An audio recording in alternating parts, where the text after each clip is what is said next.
Bien, se me escucha bien, ¿no? Bien, buenas tardes a todos, a todas. Gracias, María José, por esta generosa presentación. Gracias también a la Asociación de Amigos de la Orquesta Ciudad de Granada por esta generosa invitación para formar parte, pues, de la conmemoración de su 30 aniversario. Yo, desde luego, tengo el deseo de que esta asociación se siga manteniendo y, además, también como lo ha hecho hasta ahora, y que cumpla, pues, muchísimos años más. Bueno, es un honor para mí estar aquí. Les agradezco también la asistencia en una tarde de mucho frío. Pero bueno, siempre la Alhambra trae calidez de alguna manera, ¿no? Y acercarse a este monumento al que uno o una se puede acercar desde tantísimos puntos de vista, pues bueno, espero que les merezca la pena el esfuerzo y ante todo, pues al final de mi intervención, pues estaré encantada de atender a preguntas que puedan tener o dudas o comentarios que quieran hacer. Bien, cuando María José contactó conmigo para invitarme a este ciclo de conferencias, me pidió un título y yo elegí el de la Alhambra y las mujeres, esencia y presencia, por distintas razones. Es verdad que muy buena parte de mi investigación desde hace más de una década se centra en el estudio de las mujeres de Al-Ándalus y también del Magreb, del norte de África, y dentro de Al-Ándalus especialmente a las mujeres del reino nazarí de Granada, habiendo ocupado esa sultana de la Alhambra pues muy buena parte de mi vida, ¿no?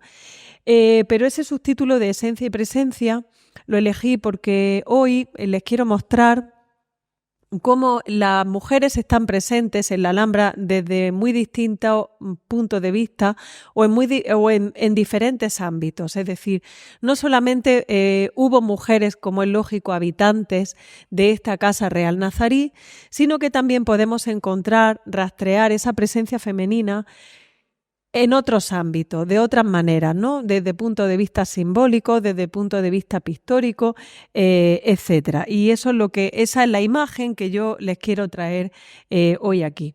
Por lo cual, bueno, antes de nada decirles que realmente durante mucho tiempo, cuando hablábamos o cuando leíamos sobre el reino nazarí de Granada, sobre la dinastía nazarí, encontrábamos que la mayor parte de los trabajos se centraban en un hilo argumental masculino, ¿no? En el que se nos hablaba de fechas, de batallas, etcétera, y en el que parecía que no había habido mujeres o que no se sabía quiénes eran o que si las había habido, que obviamente las tenía que haber, no habían tenido un papel importante, ¿no? Digamos que esa implicación femenina que las mujeres tuvieron en la historia nazarí, desde luego había que sacarla a la luz y había que replantear, mejor dicho, reconstruir esa historia de la dinastía nazarí de Granada desde la perspectiva de género, porque cambia mucho las cosas. Cuando encontramos alguna anécdota que nos habla de la actuación de una mujer en concreto en un escenario político concreto, eso cambia las causas y las consecuencias de muchos hechos que sucedieron en la dinastía de la Alhambra, ¿no?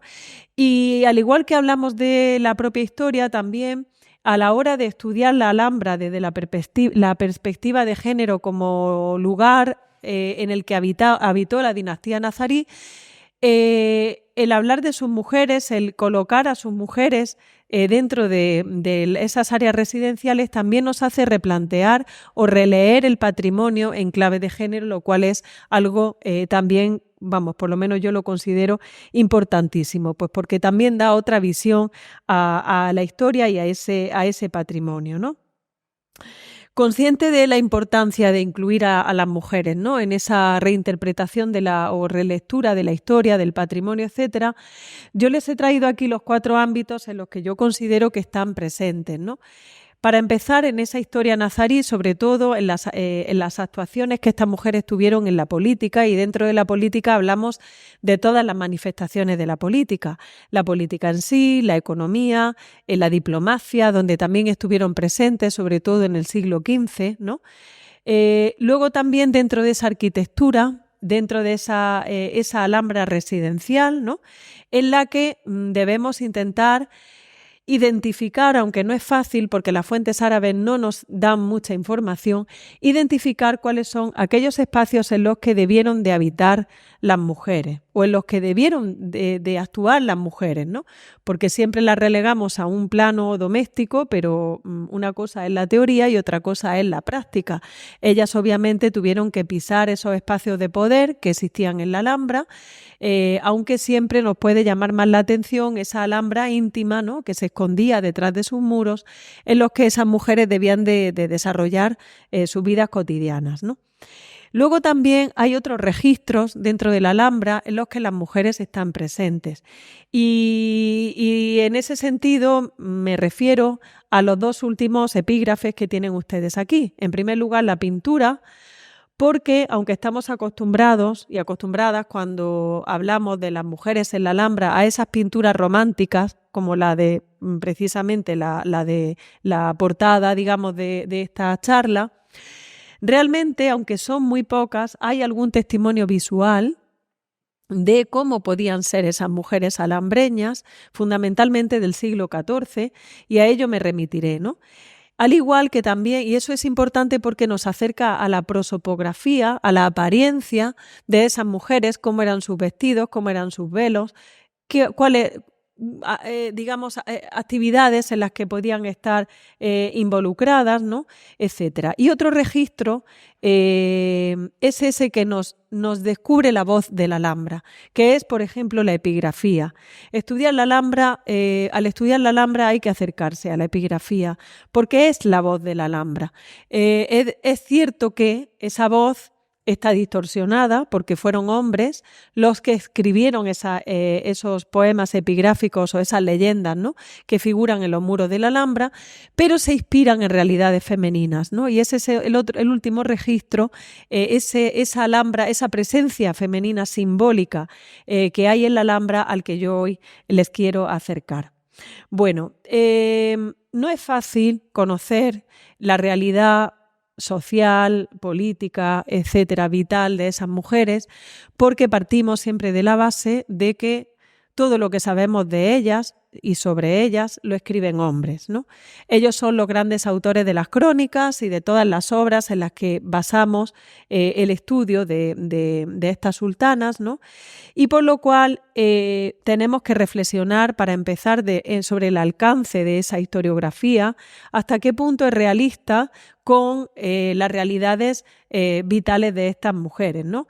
Esa historiografía es producto de la mentalidad de la época, es producto también de los presupuestos de esa civilización islámica, en la que hay una preeminencia masculina, eso está claro, y además en la Edad Media, lo cual era también, digamos, común a otras civilizaciones de la época, ¿no?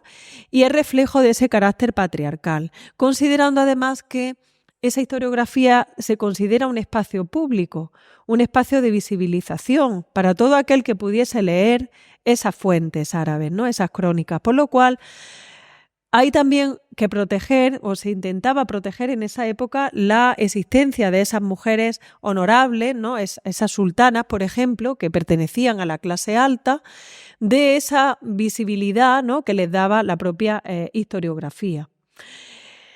Hablando de el primer apartado, como decía, ¿no?, esa presencia de las mujeres en la Alhambra desde un punto de vista político, hay que considerar que en teoría, y digo en teoría porque muchas veces la teoría va por una parte y la práctica va por otra, en teoría el binomio mujer y poder en el Islam estaba disociado, es decir, a las mujeres les estaba vedado oficialmente el poder.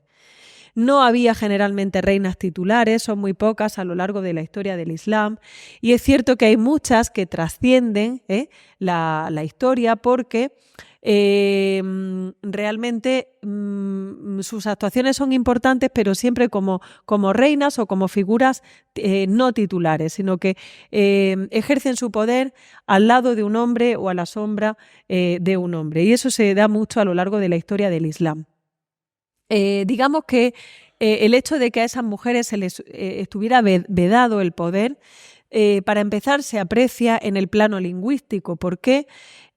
Para empezar, en diccionarios tan reputados árabes como el Lisan al-Arab, la lengua de los árabes, de Ibn Manzur, que era un tunecino del siglo XIV, a la hora de hablar del título de califa, jalifa en árabe, que es una palabra femenina, él definía que nunca había recaído sobre una mujer musulmana el título de califa o de imam en el sentido corriente de estos términos, sino que siempre era un cargo que ejercían o una función que ejercían los hombres a pesar de que el término es femenino, ¿no? Eso también lo tenemos obviamente más que reconocido en el plano teórico porque fueron muchos los tratados sobre teoría política que se compusieron a lo largo y ancho de la historia del Islam en la Edad Media y son muchos, por lo tanto, los teóricos que afirman que a las mujeres mejor que no se les confíe ningún asunto de poder, ¿no? Sino que eso sea simplemente competencia masculina, ¿no? Y para tener algún ejemplo tenemos aquí al Mawardi, que es oriental del siglo XI, que decía en su obra que en cuanto a las mujeres no son adecuadas para ocupar cargos de autoridad, a pesar de que los dictámenes jurídicos puedan basarse en sus testimonios. Y como ese testimonio tenemos muchos más, ¿no? Porque, ¿en qué se basaban esos teóricos para argumentar algo así? Pues en una interpretación del Corán. Siempre decimos, esto lo dice el Corán, ¿no? O esto se decía porque se remitían al Corán. No, se remiten a una interpretación jurídica del Corán, lo cual es diferente, porque dentro del feminismo islámico también hay interpretaciones feministas del Corán, ¿no? Que se basan en azoras y en aleyas que hablan precisamente de igualdad entre hombres y mujeres o que dan cierta preeminencia a las mujeres o no les, digamos, las eximen de competencias que puedan ejercer los hombres. Bien. Dentro de esa interpretación jurídica del Corán, pues por ejemplo, hay muchas teorías, por ejemplo, como esta de Al-Mawardi, que se remiten a lo que ellos interpretan, por ejemplo, dentro de la Azora 4, Aleya 34, ¿no? Que reza, los hombres tienen autoridad sobre las mujeres en virtud de la preferencia que Dios ha concedido a unos más que a otros. Es decir, que le da un grado superior supuestamente a los hombres por encima de las mujeres y eso lo hacen extensivo a todos los ámbitos de la vida pública. Bien. A mí siempre me gusta traer las voces discordantes, que son pocas, pero las hay, como por ejemplo la de Ibn Arabi, que es este gran sufí de Murcia que abandonó al-Ándalus un poco agobiado por el poder almohade, porque eran muy rigoristas, ¿no? E incluso también con las mujeres, y que al final acaba en Damasco y bueno, aún así los ecos de su pensamiento siguen hasta cierto punto resonando en al-Ándalus, pero sobre todo van a tener más calado en Oriente, ¿no? Y era un hombre que se anticipa a su época y que llega a decir cosas tan interesantes como que la humanidad unía a hombres y a mujeres y que en ella la masculinidad y la feminidad eran eventualidades, pero no una realidad humana, ¿no? Con lo cual él mismo equipara la figura del hombre con la de la mujer y además es incluso partidario de que las mujeres puedan ser imames de una mezquita, puedan dirigir la oración y puedan dirigir otros muchos asuntos, ¿no? Bien, ya centrándonos en nuestro ámbito, en la Alhambra, ¿no?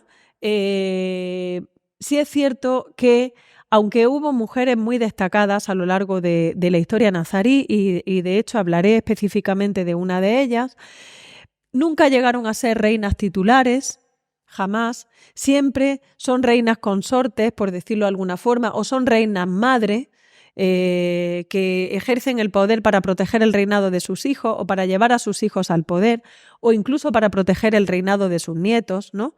O incluso también ayudan a sus hermanos. Esto, las crónicas dan pinceladas muy escuetas, pero leyendo entre líneas se puede entrever muy bien cómo hay muchas mujeres que ejercen realmente el poder en nombre o a favor de hombres que tienen al lado que son los emires oficialmente, pero que por la circunstancia de la vida que tuvieran no eran todavía capaces de gobernar, ¿no? Tampoco, digamos que el poder de estas mujeres se reconoce de una manera explícita en el sentido de que, por ejemplo, en época nazarí, pues no se pronunciaba, por ejemplo, la jutba, que es ese sermón del viernes, en la mezquita mayor, en la oración comunitaria del mediodía, ¿no? Nunca son mencionadas porque siempre es el nombre del gobernante al que una zona, digamos que una zona reconoce, como es el propio reino nazarí. En el caso del reino nazarí se mencionaría en la jutba, en ese sermón, el nombre del emir, ¿no? Pero nunca en teoría se las menciona a ellas, ¿no? Ni tampoco aparecen en las acuñaciones de moneda, que es otra forma de vislumbrar o de hacer explícito un reconocimiento a un poder, ¿no? Ni tampoco son mencionadas en los poemas de los muros de la Alhambra, donde los emires que son referidos pues son siempre aquellos que han sido mecenas de ese espacio que han construido y en el que precisamente bueno, pues, se pueden leer esas inscripciones, ¿no? A pesar de ello, digamos, que va a haber mujeres importantes y dentro de esa teoría política yo quiero referir, hemos hablado de tratados, ¿no?, que se escriben en Oriente, incluso también en Al-Ándalus, que hablan de ese binomio mujer y poder, ¿no? Pero ¿qué se pensaba expresamente en esa época nazarí? ¿Qué se pensaba dentro de la Alhambra? Bueno, pues aquí tenemos el testimonio más, digamos, acreditado, ¿no?, de esa forma de pensamiento, que es el de Ibn al-Khatib. Ibn al-Khatib fue, lo sabrán seguro, un visir importantísimo de la época de Yusuf I y de Muhammad V. Estamos hablando de la época de esplendor del reino de Granada en el siglo XIV. Fue secretario también de la corte nazarí y fue muchísimas más cosas, porque fue el gran cronista del reino. Todo lo que sabemos del reino nazarí, casi todo lo que sabemos, se lo debemos a Ibn al-Khatib, que además fue un gran polígrafo que escribió acerca de todo, todas las ramas del saber, ¿no?, de su época.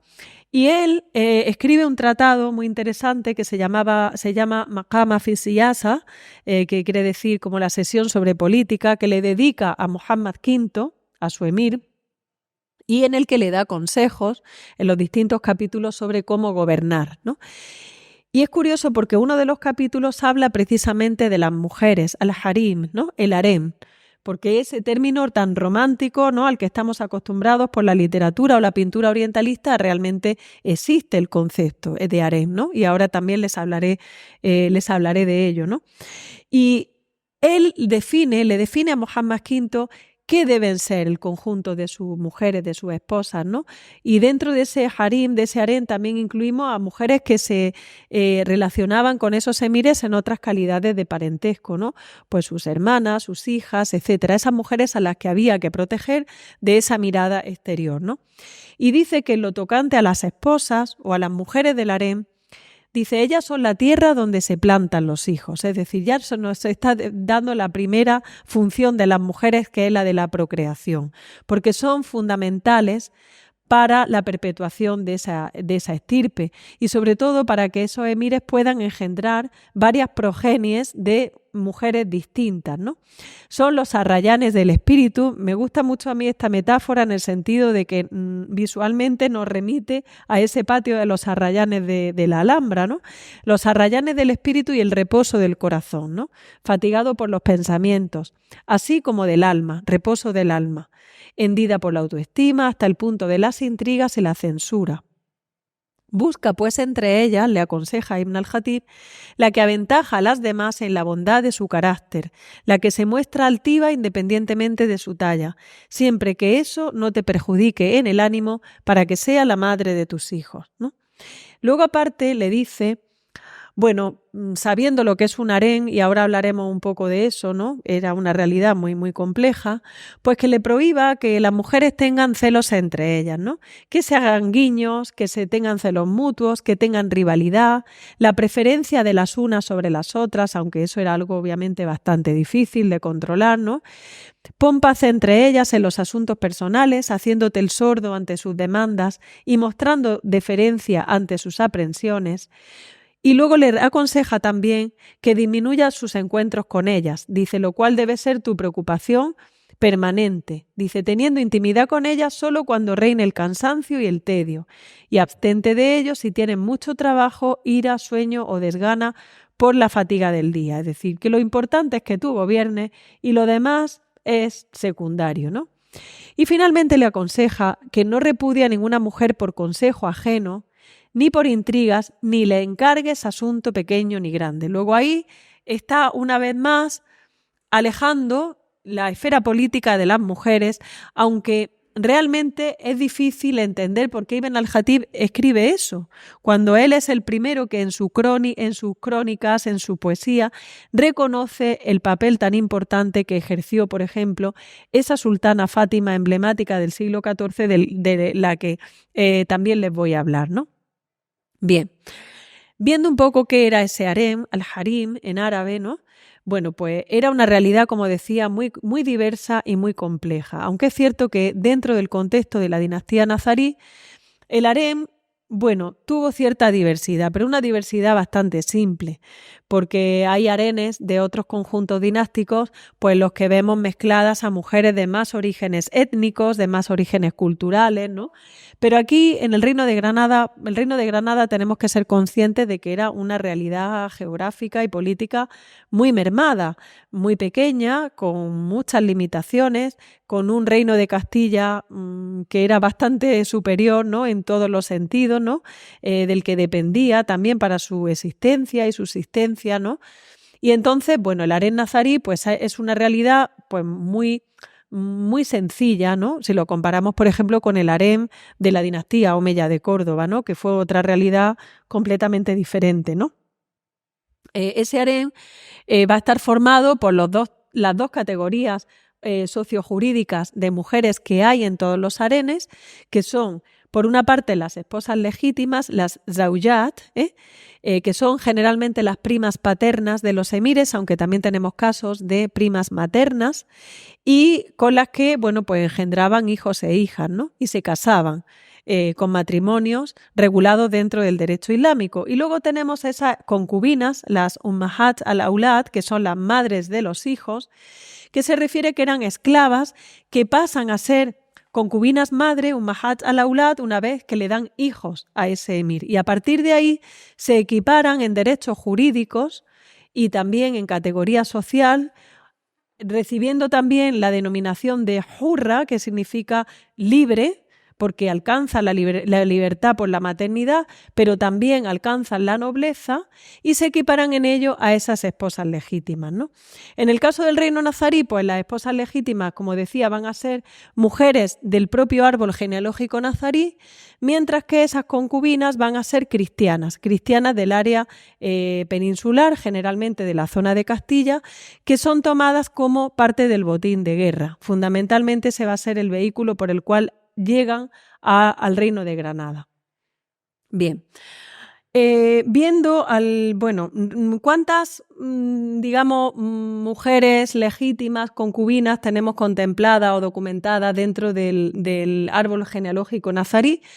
Yo personalmente tengo contempladas unas 23 mujeres que ejercieron de esposas legítimas o que pudieron serlo en potencia, aunque no tengamos, digamos, los emparentamientos o los vínculos matrimoniales claros, y 9 concubinas cristianas, todas ellas cristianas, porque además lo dicen los textos que son rumiyat o rumilla, lo que luego calará en la lengua castellana como romilla, que quiere decir que son mujeres de origen, bueno, que son mujeres de origen cristiano, pero que se han arabizado y se han islamizado, aunque eso no implica que hayan abandonado, por ejemplo, su lengua, ¿no? En ese contexto del Reino de Granada. Dentro de todas esas mujeres, porque claro, he tenido que seleccionar, ya que voy a tratar varios temas esta tarde, he elegido a la que sin duda es, como dicen las crónicas, la perla central del collar de la dinastía, una metáfora preciosa con la que a esta mujer, Fátima bint al-Ahmar, la gran Fátima del siglo XIV y de la dinastía nazarí, se le reconoce que fue una mujer fundamental en la dinastía nazarí, sobre todo en el reinado de todos los emires con los que ella estaba emparentada, ¿no? Esta Fátima, bueno, esto es un galimatías en el que yo me metí al hacer el libro de las sultanas, ¿no? Tenemos todo el panorama del cuadro genealógico nazarí, esta Fátima estaría ahí situada, en relación, ahí lo tienen en verde, en relación con Muhammad II. Muhammad II era su padre. Podemos decir, bueno, de ella muchísimas cosas. Fue una mujer que nace en el siglo XIII, pero digamos que el grueso de su vida se desarrolla en el siglo XIV. De ella nos dice Ibn al-Jatib, y dejo el cuadro para que, bueno, yo se lo explique un poco, que era una nobilísima dama emparentada con los reyes por los 4 costados, porque era no solamente, no se ve aquí la flecha, era hija de ese Muhammad II que tienen señalado en verde. Era nieta del emir Muhammad I, el fundador de la dinastía nazarí, al que, como se ha dicho, le dediqué muy buena parte de mis neuronas y de mi tesis doctoral y toda mi tesis doctoral. Y a su vez era hermana de Muhammad III, era hermana carnal por parte de padre y de madre de Muhammad III, y medio hermana solo por parte de padre de Nasser. Y esos vínculos van a explicar muchas cosas de su vida, ¿no? Por lo cual esa mujer estaba emparentada, digamos, rodeada de sangre real por esos cuatro costados, ¿no? Bien. Como decía, bueno, ella misma, bueno, digamos que esa nobleza que caracteriza a esa mujer también tiene que ver con que ella va a ser la abuela, y una abuela importantísima, la madre, perdón, en primer lugar, del sultán Ismail I, y luego la abuela de 2 emires, en cuyo reinado ella va a ejercer de regente. Uno es Muhammad IV y otro es Yusuf, el gran Yusuf I. Bueno, realmente, a ver cómo resumir un poco la vida de Fátima, ¿no? Fátima es hija de Muhammad II. En cierto momento Muhammad II, su padre, muere, y entonces sube al poder su hermano Muhammad III, con el que al parecer se llevaban muy muy bien. Pero aún así, yo hay cosas que no entiendo personalmente, y ahí entramos en el mundo un poco de las telenovelas que se desarrollan en el reino nazarí, porque supuestamente Muhammad III envenena a su padre, Muhammad II. Se dice que con un bizcocho, a ver, oficialmente Ibn al-Jatib dice que Muhammad II se muere, pero en otra parte de su hijata da la biografía del médico de corte de Muhammad II, y entonces dice que el día que muere Muhammad II va el médico a los aposentos del emir y empieza a mirar a ver un poco para explicarse por qué ha muerto Muhammad II, y entonces ve un bizcocho y le pregunta, ¿y ese bizcocho qué es? Y le dicen, pues se lo envió su hijo anoche. Y entonces ve que el bizcocho estaba envenenado. Y esa es la caída en desgracia del médico, precisamente, que lo echan de la corte, ¿no? Entonces, a pesar de eso, vemos a una Fátima que apoya a su hermano Muhammad III. No sabemos las razones de por qué, ¿no? Pero hay un momento en el que Nasser, el medio hermano de ellos 2, que era hijo de otra mujer, y ahí entra el tema del harén, le hace la vida imposible a Muhammad III y lo obliga a abdicar en él. Y entonces eso es algo que yo creo que Fátima no se lo va a perdonar, sobre todo porque años más tarde fallece Muhammad III en el año 1309. Y entonces ella no apoya el reinado de Nasser, ella sí había apoyado el reinado de Muhammad III. Ella entonces estaba en Málaga porque estaba casada con su padre la había casado con otro miembro de la familia nazarí, que no era de sangre real, porque no había sido emir, pero bueno, que al que Muhammad II pues le había dado el control de Málaga, el control de las atarazanas de Málaga, etc. Y entonces cuando se casa con él era bastante mayor que ella, se mudan a Málaga y entonces ellos viven allí. Y cuando fallece Muhammad III sin descendencia, que esto es un dato importante, sin descendencia, ella de alguna manera tiene que vengar la muerte del que realmente era su hermano, ¿no? Y entonces, ¿qué pasa? Pues que ya no... ¿a quién puede ella enviar para que le quite el poder a Nasser? Porque Nasser le ha quitado el poder a Muhammad III. Envía a su propio hijo. Y ese es un viraje en la historia del reino nazarí importantísimo, porque les hablaba de esos libros, esas obras de referencia que siempre ha habido sobre la historia nazarí, que nos tratan la historia solamente desde la perspectiva masculina, ¿no? Y en ese sentido, de este hecho se da siempre la versión de que Ismael I le arrebató el poder a Nasser y ya está. Pero fue María Jesús Rubiera, que era una catedrática de la Universidad de Alicante, la que supo leer muy bien qué pasaba aquí. Y es que Fátima, para vengar la muerte de su hermano Muhammad III por parte del medio hermano de ambos, Nasser, decide que su hijo le quite el poder a Nasser. Y es ella la que le manda a Granada a su hijo primogénito Ismail I, porque Muhammad III no había tenido descendencia. Y aquí se da un hecho muy curioso en la historia nazarí que se volverá a repetir luego en el siglo XV, y es la transmisión de la capacidad de reinar por línea femenina. ¿Y por qué? Pues porque siempre se ha hablado de que Ismail I, cuando le arrebata el poder a Nasser y es entronizado, inaugura una nueva rama reinante dentro de la dinastía nazarí, porque su padre venía de una rama paralela. Pero lo que no se nos dice es que su madre sí era descendiente de esa rama legítima nazarí, inaugurada por Muhammad I, continuada por Muhammad II, por Muhammad III, por Nasser incluso, y por ella, porque ella también era descendiente de Muhammad II y de Muhammad I, como esos dos emires, ¿no? Con lo cual, Ismail I podemos considerarlo también continuador de esa rama reinante, pero por línea materna, no paterna, por línea materna, ¿no? Y ahí sí seríamos justos con la historia, porque ella, que sí estaba rodeada de sangre real por los cuatro costados, le transmite a su hijo esa realeza y esa capacidad de reinar. Bueno, pues ella lleva a su hijo Ismail I a reinar. Se supone que se traslada a la Alhambra también con él, aunque es verdad que la Alhambra, ya hablaremos de la Alhambra en sí como residencia real, pero bueno, solía dar cobertura, digamos, habitacional a la familia nuclear de ese momento, el emir, sus esposas, sus hijos, hijas, ¿no? Pero las madres, las tías, las hermanas, pues entendemos que estaban repartidas por otras residencias reales que podían estar en el perímetro de la Alhambra o incluso en otros puntos de Granada, ¿no? Entonces, realmente ella debía de vivir en una zona palaciega o en una casa tipo mansión, ¿no?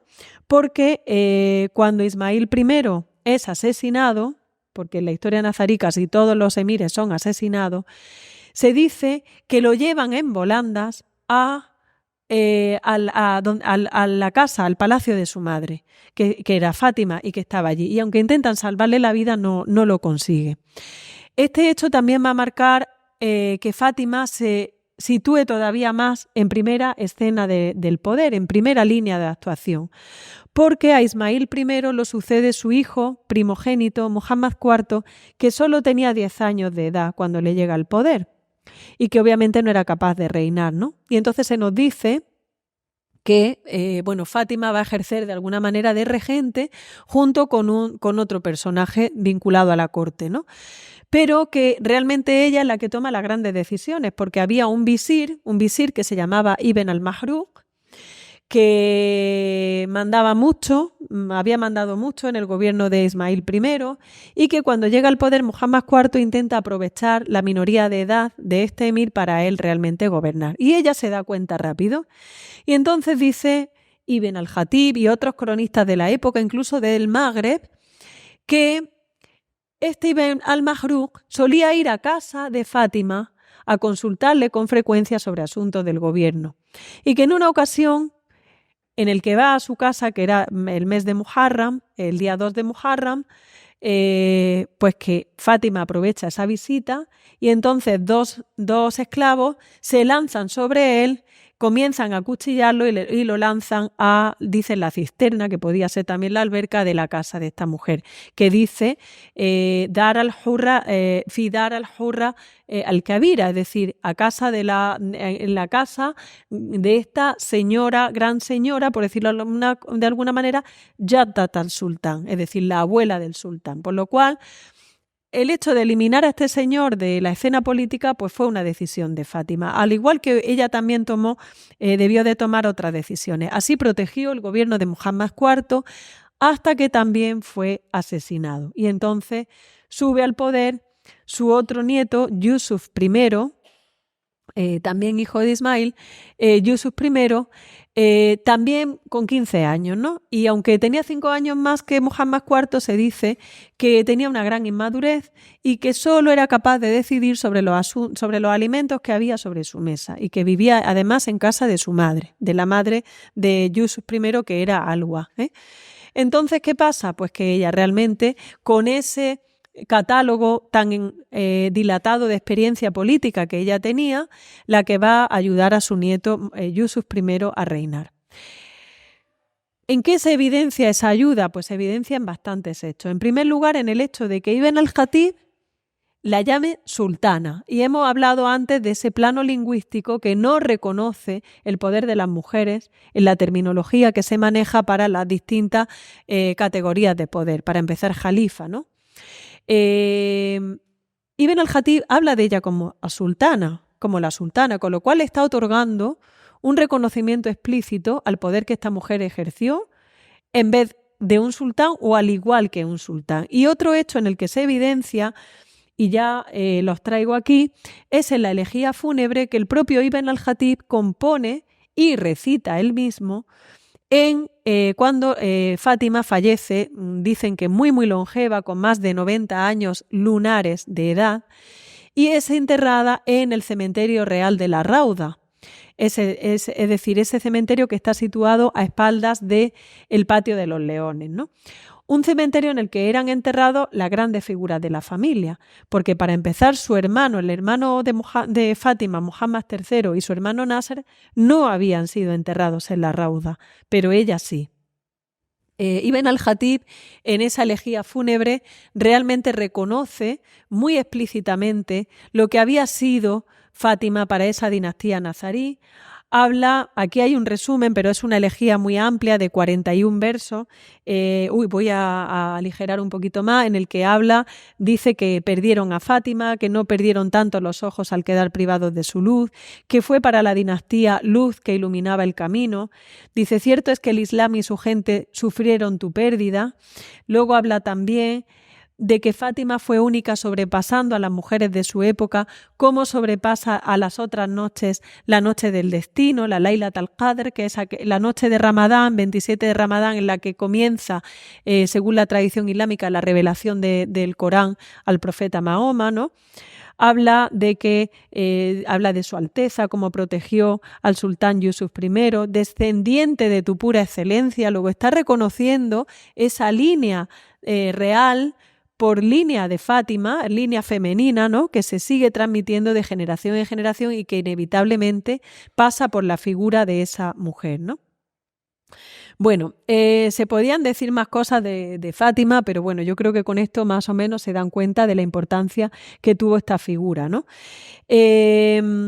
Pasando ya al ámbito de la arquitectura y de los espacios, bueno, pues me voy a centrar en los más emblemáticos, porque obviamente en un ratito analizar pues dónde podían vivir en la Alhambra todas las mujeres es difícil, ¿no? A mí me gusta mucho esta imagen porque es una recreación de cómo podía ser esa Alhambra con el barrio del Albaicín en la colina de enfrente, ¿no?, con sus murallas, sus mezquitas, sus alminares, etcétera, ¿no? Y realmente, claro, hay que tener en cuenta que la dinastía nazarí gobierna casi 3 siglos, y en 3 siglos pues sus mujeres vivieron una Alhambra diferente. En el siglo XIII, pues las primeras mujeres de la dinastía nazarí, de Muhammad I, II, III, etcétera, viven una Alhambra que está en construcción, ¿no?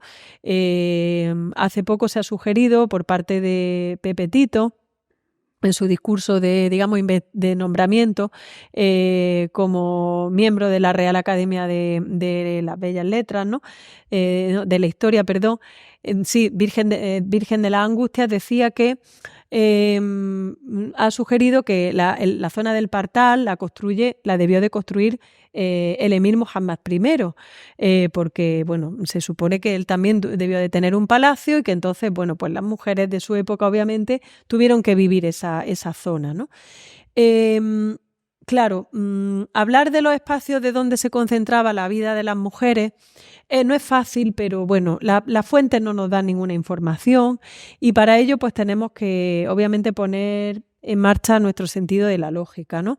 Considerando que las mujeres eran tenidas como parte de ese ámbito privado, ¿no? De la familia, y que había que protegerlas de las miradas exteriores, bueno, pues generalmente se entiende que vivían dentro de las zonas de los palacios, y dentro de esto muchas veces en las plantas superiores de esas viviendas, ¿no? Realmente donde es más fácil identificar los espacios es en esa Alhambra del siglo XIV, esa Alhambra en plena expansión y construcción, realizada por el emir Ismail I, por Yusuf I y también por Muhammad V. Y aquí tenemos algunos lugares de donde las mujeres debieron de residir.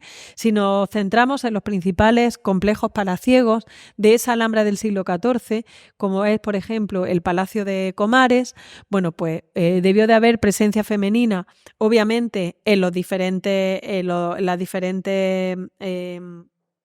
superficies, ¿no? Aquí solamente he traído una imagen del serrallo, de ese serrallo del Palacio de Comares, que se asoma al patio de los Arrayanes y que pudo ser más amplio por la parte de atrás, donde, digamos, está empotrado el mirador, como mirador, ¿no? Ese palacio de Carlos V, ¿no? Y luego, obviamente, pues en las otras zonas donde tenemos también ventanas, ¿no? Que se asoman al mismo patio, ¿no? E incluso hay alguna referencia, pero ya cristiana, de que en el siglo XV hubo mujeres como por ejemplo la propia Soraya o la propia Aisha, que son estas mujeres de Muley Hacén que pudieron residir en la Torre de Comares, ¿no? Aquí tenemos, por ejemplo, ese patio del harén, magnífico, precioso, que a mí personalmente me gusta mucho, que está situado encima de la sala de abencerrajes, ¿no? Y que es un patio muy curioso, realmente es una vivienda, pero claro, es una vivienda que tiene su estructura típica de la arquitectura doméstica islámica, con 2 galerías. Bueno, esta está muy reformada, pues porque se la ha habilitado como mirador que se asoma al exterior del Palacio de Carlos V, pero debía de ser una galería cerrada, al igual que la frontera, y que tenía su propio patio, pero con la peculiaridad de que esa estructura se desarrolla sobre una segunda planta, no sobre una primera planta, que sería lo lógico, ¿no? Pero es una vivienda que consta de un zaguán de entrada por el exterior, lo cual indica pues que tenía una entrada propia desde la calle, desde la que se podía acceder para poder visitar a esas mujeres sin tener que atravesar pues todo el Patio de los Leones, toda esa zona política, ¿no? Y administrativa. Bien. Aquí es donde supuestamente Ibn al-Jatib sitúa la Dar an-Nisa, es decir, la casa, la morada de las mujeres, en su época, ¿no? En su época, cuando ya gobernaba el emir Muhammad V.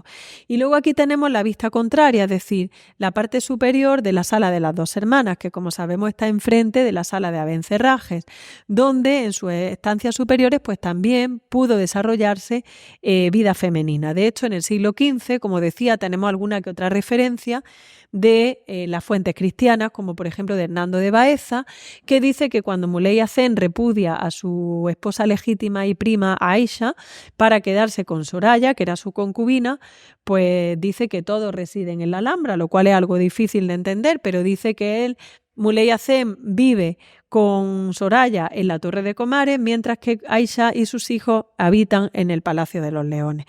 No sabemos si esto es realmente así, pero bueno, sí tenemos otras anécdotas que contradicen un poco esto, también debidas, por ejemplo, a Hernando de Baeza, que ilustran a mujeres. Por ejemplo, se dice que cuando Boabdil partía en batalla, pues que su madre, su esposa y su hermana lo despedían siempre al pie de la Torre de Comares, e incluso en una ocasión para proteger Aisha, para proteger de la ira de su padre Muley Hacén a Boabdil, se dice que desde la Torre de Comares, desde esa ventana que da al Darro, pues lo descuelgan, haciendo todas, incluso las sirvientas, una soga con los velos y almaizares, es decir, con las tocas suyas y con sus velos hacen esa cuerda, y con eso le ayudan a huir, ¿no? Bien. Hablando de esos espacios femeninos, ya mismo termino, dentro de ese catálogo de consejos que Ibn al-Khatib le daba a Muhammad V en esa obra Maqama fi Siyasa, hay una parte que no he leído y he introducido aquí, del capítulo que dedica Ibn al-Khatib a las mujeres, en el cual Ibn al-Khatib le aconseja a Muhammad V que ponga su alcoba entre las mujeres de su harén para que se manifiesten sus bendiciones y se oculten sus movimientos. Es decir, que el emir, al igual que sucedía en otras dinastías, solía tener sus aposentos privados y las mujeres habitaban en otra zona. Y entonces se supone que cuando él quería cohabitar con alguna, pues era la mujer la que se trasladaba a los aposentos del emir, ¿no?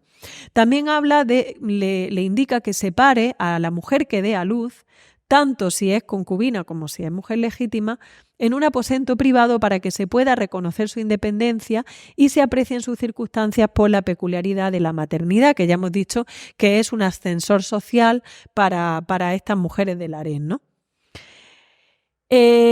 Luego, bueno, aquí sí he traído, obviamente, un grabado romántico, ¿no?, de Laborde, en el que muestra, bueno, pues a una mujer en el mirador de Lindaraja, pero lo he traído con intención porque el propio nombre de ese mirador, Ain Dar Aisha, que quiere decir el ojo o la ventana, ¿no?, también de la casa de Aisha, hace referencia a la presencia de mujer, a la presencia de una mujer, ¿no? Una tal Aisha, de las cuales hay muchísimas a lo largo y ancho del árbol genealógico nazarí. No sabemos a cuál se referiría, pero vemos que pudo ser un lugar o bien frecuentado por alguna mujer con esta denominación, ¿no? Al igual que dentro de ese mismo mirador tenemos este detalle que es muy bonito, que es una mano femenina. No sé si la pueden apreciar bien. Una mano femenina estilizada, no es una mano de Fátima, que es una mano abierta, como saben, ¿no?, que tiene su propia simbología, sino que es una mano que sostiene como una rama que se va enroscando y enlazando con otras ramas para formar esa decoración vegetal. Es una mano cerrada, etcétera. Supuestamente es una mano femenina y esto es un detalle, un motivo ornamental que solo encontramos en... no, perdón, esto del azulejo, el peinador de la reina, no, está mal, perdón. Discúlpenme el error. Lo encontramos en el mirador de Lindaraja y también lo encontramos en el Palacio Nazarí de Dar al-Horra. En la planta superior, por detrás, en la cara interior del arco, encontramos la misma mano femenina. Bueno, ya para terminar, simplemente me voy a referir a esos dos registros en los que también encontramos en la Alhambra presencia de mujeres, y este es uno de ellos, que es ese mural impresionante, aunque está muy desgastado, de la casita de las pinturas adyacente al Palacio del Partal, que es una verdadera joya documental porque demuestra, o sea, lo que refleja es una escena de guerra en la que el ejército nazarí vuelve triunfante de una batalla y entonces aparece el emir, aparecen los jinetes, los caballos, los camellos, aparecen muchísimos elementos de ese ejército que vuelve triunfante a la Alhambra, ¿no? Se hizo una restitución de esos frescos, ¿no? Difícil, ¿no?, pero se hizo, ¿no? Y hallamos presencia de mujeres en distintos puntos, ¿no? Perdón, por ejemplo, hallamos, aquí, en una zona en la que vemos una serie de jaimas, encontramos a una mujer dentro de una jaima con su toca, ¿no?, con su velo, ¿no?, descansando tranquila. Encontramos también a una mujer supuestamente sobre un camello que es dirigido por un señor que va en un caballo detrás, ¿no?, y con un almaizar de color rojo, que como sabemos ese era el color dinástico de los nazaríes y que no sabemos si sería una mujer destacada o simplemente una mujer que han conseguido como botín de guerra. Hallamos también aquí debajo, justo en la línea de aquí de debajo, que quizás es más fácil que me levante, porque aquí es donde estaba hablando, aunque parece un señor, pero supuestamente esto era una mujer, y aquí encontramos un palanquín sobre un camello en el que iría una mujer destacada, porque esas mujeres reales solían viajar siempre en palanquines, y además ocultas con unas cortinas ocultas de la mirada exterior, ¿no? Pero donde más se concentra presencia femenina es allí, allí, en esa escena donde voy a poner el foco, de esas mujeres que están celebrando esa victoria nazarí, y supuestamente puede ser incluso dentro de una estancia de la Alhambra, porque vemos aquí una serie de decoración con arcos, unas cortinas, vemos también epigrafía, decoración geométrica, y las vemos a ellas vestidas de diferentes colores, de color rojo, como era el color dinástico, del color azul, de otros colores con sus tocas, sus velos, etcétera, tocando pues lo que es la pandereta, tocando el laúd, ¿no? E incluso tocando, dando palmas, ¿no? Y vemos a hombres en otras estancias, con lo cual haciendo lo mismo, celebrando con música esa llegada triunfante del ejército, ¿no? Lo cual aquí la misma pintura nos muestra una segregación de espacios de reunión entre hombres y mujeres, ¿no? Aquí tenemos otro detalle, aparte de ya yéndonos de esas casitas del Partal, donde aparece una figura femenina de la época, y es precisamente un azulejo que está cortado por la mitad, en la otra mitad ahí está representada la figura de un hombre. Es un azulejo que bueno, muestra la figura de una mujer muy estilizada con el pelo suelto, y es de lo que se llamaba la torre de Abul Hajjaj, que es la torre de Yusuf I, que hoy es lo que se conoce como el peinador de la reina, pero es un azulejo del siglo XIV, es decir, de la época islámica, no ya de la época cristiana a partir de Carlos V. Para acabar, vamos a terminar con esa voz de la Alhambra porque, bueno, sabemos que es un fenómeno muy común a distintas culturas, ¿no? El personificar a las ciudades como mujeres, ¿no? Eso, digamos que hunde sus raíces en la propia Biblia, en descripciones como ciudades como Jerusalén, ¿no? Y es un motivo pues, que se ha ido repitiendo en distintas tradiciones escritas, ¿no? Y que desde luego pues, se ha explotado mucho en la tradición escrita árabe y musulmana, ¿no? La propia ciudad de Granada es representada como una mujer por parte de autores y poetas. El propio Ibn Sambrak, que fue uno de los grandes poetas de la Alhambra del siglo XIV, poeta áulico de Muhammad V, autor de inscripciones de la Alhambra, tiene un poema muy bonito que dice: detente y mira la sabica, la ciudad es una dama cuyo marido es el monte, ¿no? O sea, habla precisamente habla de Granada como una dama, y dice, dice, la ciudad es una dama cuyo marido es el monte, y la Alhambra es una corona sobre la frente de esa dama, ¿no? Algo así, ¿no? Entonces, ya se nos muestra a la propia ciudad de Granada, pero también la propia Alhambra, con una, digamos, apariencia de mujer, pero una apariencia de mujer muy cuidada, una mujer que está ataviada en lo mejor de sus galas, ¿no? Y en el culmen de su belleza, ¿no? Este motivo lo encontramos en la Alhambra representado o por lo menos explicitado en muchas inscripciones, ¿no? Un ejemplo lo encontramos, por ejemplo, bueno, pues en el ejemplo más emblemático, por decirlo de alguna forma, de esta feminidad y de esta nupcialidad de la Alhambra, que es un fenómeno que siempre me gusta reconocerlo. Ha estudiado con gran maestría mi compañero de Historia del Arte, José Miguel Puerta Vílchez, ¿no? Pues digamos que el ejemplo más emblemático son las dos tacas de entrada al salón de lo que llamamos el salón de embajadores, que sería el salón del trono o el salón del poder, al Gilafa, ¿no? De la Torre de Comares, ¿no? Las tacas de entrada a la sala de la barca. Y en ambas se hace referencia a que el espacio en sí está adornado como una novia esperando a que llegue el sultán, ¿no? Que supuestamente es su marido, ¿no? Aquí tenemos las dos lecturas, ¿no? La taca derecha habla de que con mis alhajas y mi corona, la corona, el Taj, siempre va a estar muy presente en estas metáforas. Con mis alhajas y mi corona a las más bellas aventajo, y hasta mí descienden los astros del zodiaco, para engalanarme, ¿no? la luna, el sol, las estrellas, etcétera, ¿no?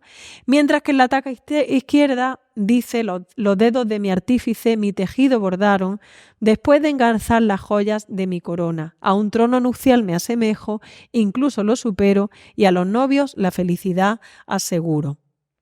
Una belleza o una arquitectura parlante, la de la Alhambra, con voz de mujer, que además es muy narcisista, porque se supone que se asoma a esas albercas de la Alhambra, como por ejemplo la propia alberca del patio de los Arrayanes, que tiene esa función especular, ¿no?, en la que la propia arquitectura se refleja y se redobla, ¿no?, y que además en ella se contempla su propia belleza y además digamos, se muestra orgullosa por ello, ¿no?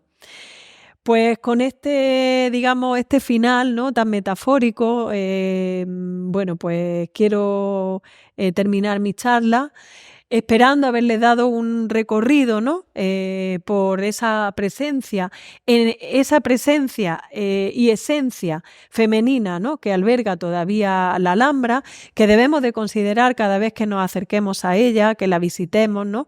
Y bueno, pues que espero que disfruten si van pronto a este monumento nazarí. Y ante todo, muchísimas gracias por su atención y por su invitación esta tarde. Gracias.